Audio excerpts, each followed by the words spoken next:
All right. Good afternoon to members of the media.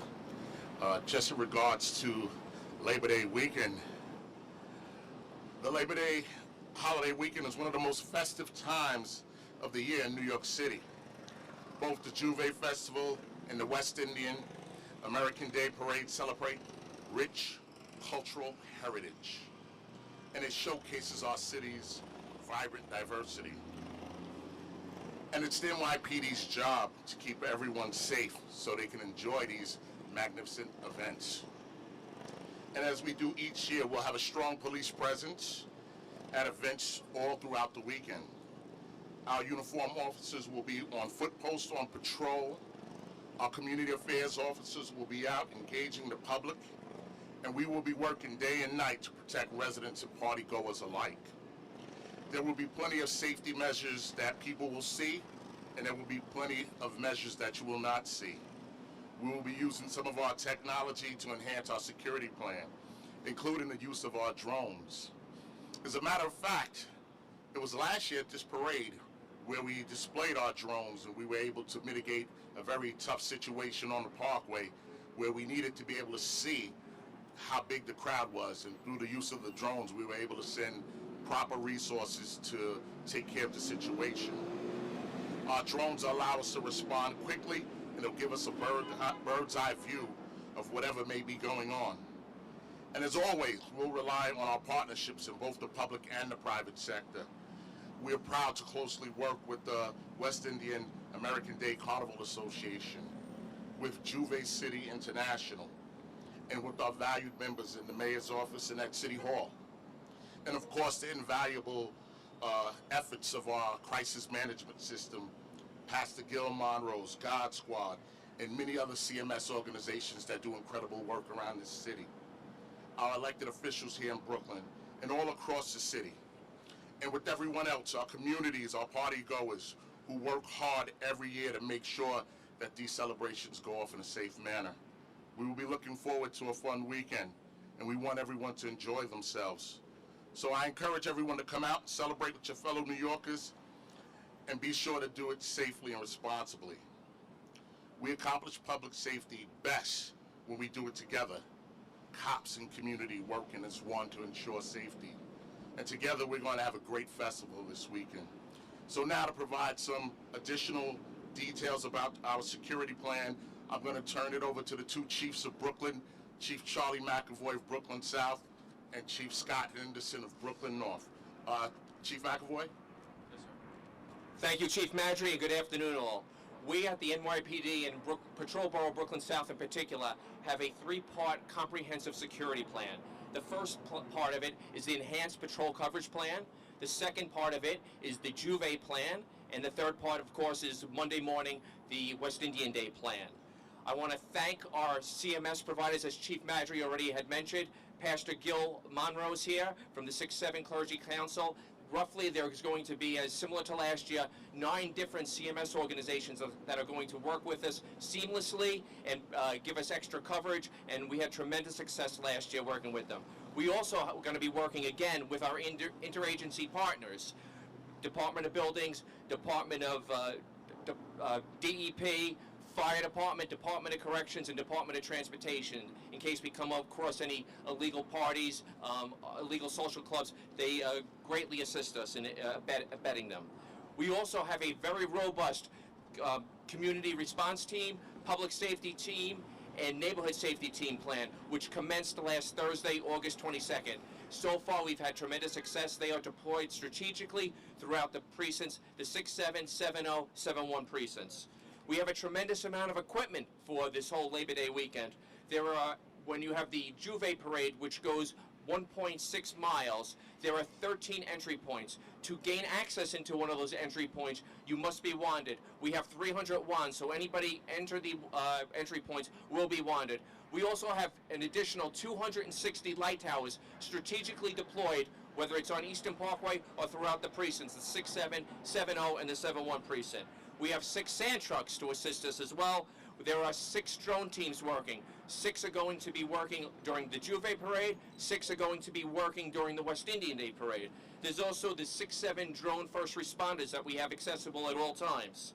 And there are dozens of temporary cameras strategically deployed throughout the borough in accordance, and also to help us with all the other cameras that are deployed as well. Some other information with regard to the Juve Parade. As of right now, there are 22 rhythm and steel band floats that are going to be utilized during the parade when it kicks off at 6 a.m. in the morning on early Monday morning. When we go to the West Indian Day Parade right now, there are 33 bond floats, and then followed by roughly 18 of the larger floats, the 18-wheeler floats. During the parade, a very popular question when people want to go from the north to the south side of Eastern Parkway, there are 6 different pedestrian crossings at strategic intersections, and we also have 5 different locations within the subway if someone wants to go from the east side or the north side or the south side of Eastern Parkway through the subways. So I'm now going to turn it over to Assistant Chief Scott Henderson, the Commanding Officer of Patrol Borough Brooklyn North. Good afternoon. Patrol Borough Brooklyn North is going to be working collaboratively with our counterparts in Brooklyn South to ensure that this is a safe and festive event. Chief McAvoy and I have been meeting to make sure that we are coordinating our efforts. We've been meeting with the community, the organizers of this event, as Chief Madry said, and the overall goal, I want to reiterate, the overall goal is that we are looking to have a safe and festive event, and we are going to be out here to ensure that that happens. Last year was a very safe event, and we're looking for that to happen again as well.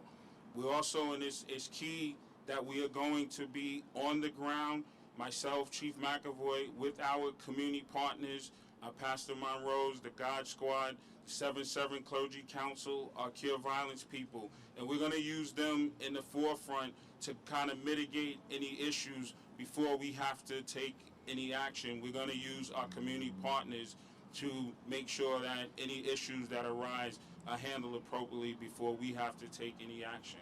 But again, we're looking forward to having a safe event. We're going to be out there all weekend and looking forward to it. Thank you. Yep. I'll introduce our good dear friend, representing the mayor's office, clergy, and the community, Pastor Monroe. Thank you all so much, and good afternoon. Thank you all the chiefs and leaders of the NYPD. We're very grateful. As he said, I'm Pastor Gilman Rose, field advisor to Mayor Eric Adams, and the founder and president of the God Squad. We have been meeting collectively with the NYPD, crisis management team, clergy, community leaders, Radica, Juve City, party promoters, concerned citizens, elected officials, around what we believe that we have actually turned the corner now, and we have a safe West Indian Day, Labor Day weekend. We have an organized Juve. We have an organized Labor Day weekend. We have over 1 million people coming to Brooklyn to enjoy the festivities. We have been at this for many, many years, about 7 years now. It is safe to say that normally when we come to this time and this parade, we should treat this parade like any other parade. There are risks, but there are also an opportunity for New Yorkers to share in the culture, which you will see on Juve Night, and also too as the West Indian Day Parade. And this is a bona fide parade. And again, I think for us and from the mayor's standpoint is that we have put in enormous resources into this weekend. Not only when you look at police officers, but you look at community groups, you look at clergy, you look at faith leaders who is going to be mitigating situation as they arrive on the ground. Public safety is a shared responsibility. The police department have the responsibility, community has a responsibility, and also to our Cure Violence, anti-violence group also have responsibility for a safe weekend. We are confident that we'll continue to work together. We're confident that we're going to have a safe weekend. This weekend is like any other weekend in New York City. It's a weekend that people will go about the business. It's a weekend where people will enjoy the culture, but it's a weekend that you will see the breadth, the width, and the dynamics of how we can work together, the community and with the police. Our duty and our job is to really make sure that people are confident that we have your safety as our number one priority. We want you to enjoy the festivities and leave the safety up to the people who have been working on this plan for months to come. And so we are grateful again for the leadership of the NYPD. We're grateful for the leadership at DYCD, Mark J, the crisis management teams, clergy, faith leaders, and the people who are on the ground making this weekend safe. Our prayer is that we'll have a safe weekend, and our action will back up our prayer by the work and the hours that we are going to put in. So thank you again, Chief Maggi, for your leadership. Thank you for the NYPD doing this job, and we are grateful for the partnerships. Thank you. Thank you. We can open it up to on-topic questions. We'll start off with Dan Rivley from New York 1. Hi, how are you? I had one question for the Chief of Brooklyn South. You mentioned illegal parties. I haven't heard that term since college. What is an illegal party, and what are the resources, the attention NYPD pays to those outside the parade route, outside of the Juve route? And then I'll have a question for Chief Madry. Well, any illegal social clubs where they do not have license, they're not licensed by the SLA. There may be some underage drinking in there, so we use DEP if there's music, and we will go in there and take appropriate action and prevent a unforeseen occurrence. And for Chief Madry, you heard the pastor say we turned a corner. I used to go to this parade when I lived here in the neighborhood about 10 years ago. It definitely had a reputation, and what do you think had changed over the past 5 years, 10 years, and what do you think the reputation is now? Do you think it deserves a new one? Absolutely, it deserves a new one. When I first made captain 21 years ago, I was assigned out here in Brooklyn South, and for many years I was the Juve response captain, and it was very dangerous. It was a tough night to work. When I was ripping and running around all night from scene to scene, shooting to shooting, and it just wasn't the way to do things out here. In the last few years, you really seen the community and the police join together, led by our mayor. When he was the Brooklyn Borough President, he had us in his office. He had community people. There was a call to stop the Juve parade, and we all sat down together. We sat down with our legal teams and our community teams, and we devised a plan that where we can allow people to come out and enjoy themselves, but we can take the measures to keep them safe. We've been doing it, and we've seen a tremendous reduction in violence. So that's what it's all about. When the cops and the community get together and they really sit down and discuss the issues that beleaguer the communities, and we bring our legal advisors in, and we understand what we can do and the parameters we can work in, and we're getting the support of the community, we're going to make these events safer. That could be any event in the city. We can do it. Thank you, Dan. We're going to move over to Darla Miles, ABC-7. Good morning, good afternoon. I have two questions. First, for the NYPD. This is the second. Last year there was a big success. No shootings, no incidents of violence. Today you talked about the staffing, the equipment. Is it the exact same from last year, or will it have some adjustments been made? And if so, what was the impetus for those particular adjustments in the tactics and the approach and security preps? Yes. So, Ms. Miles, I will never reveal an exact number that we have out here. Our staffing levels are comparable to last year. This is a big parade. This is probably our second biggest event in the city. And, we looked at everything that happened last year. There were a few incidents where people got into it, a little bit of violence. And we make our adjustments. We adjust deployments.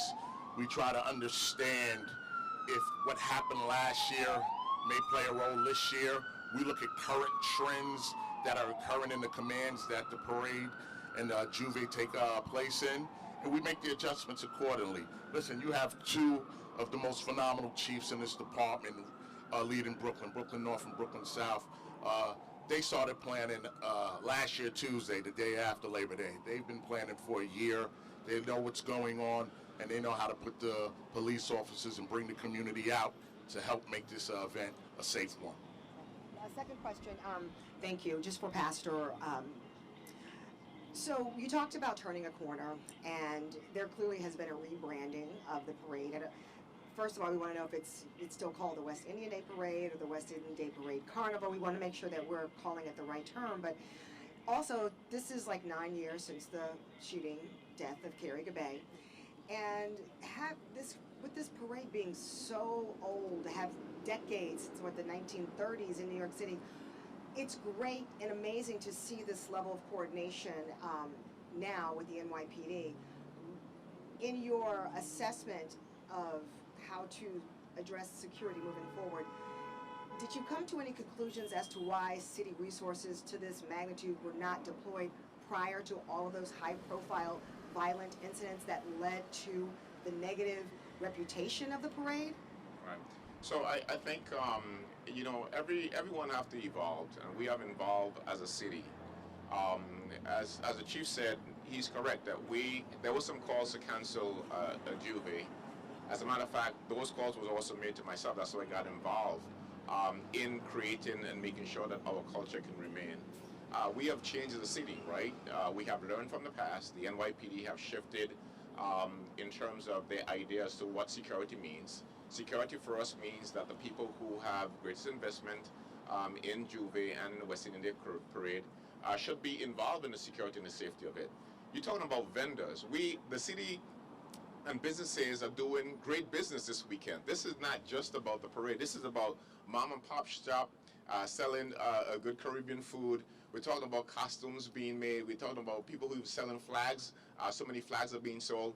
This is also an economic engine for us as a city too as well. That's why we are seeing the need to put the resources in. I think it's like 57 years since the West Indian Day Carnival have been going. I don't know the exact term. I know that it's a parade. We'll have to figure that out, but we'll get that information to you. But we are very delighted again as a partnership, and it shows that we are moving in the right direction. Thank you. May I just add something to that, Ms. Miles? We never shorted the resources to this event. There was always significant police resources in terms of police officers, all our equipment, all our specialty units. What did change is when we started working stronger with when we built a stronger relationship with the community and took on different tactics like shutting down streets, wanding people in. Those are things that we weren't doing. But we needed that buy-in from the community, and we needed the community to work with us to be able to do those things. And there's one thing when the police department says, hey, we're going to shut down these streets and we're going to wand you in. It's something different when the community says, no, we want you wanded in before you come to our parade and to our Juve celebration. And once we made that connection with the community and got that buy-in and decided collectively that this is what we needed to do to keep things safe, it was just a change of the tactics. We always had a lot of resources out here, but we just needed to be a little smarter, and working closely with the community was the smartest thing we did. All right, with no other questions, thank you everyone for your time and attention. Everyone come out to the parade. Come enjoy yourselves. Thank you.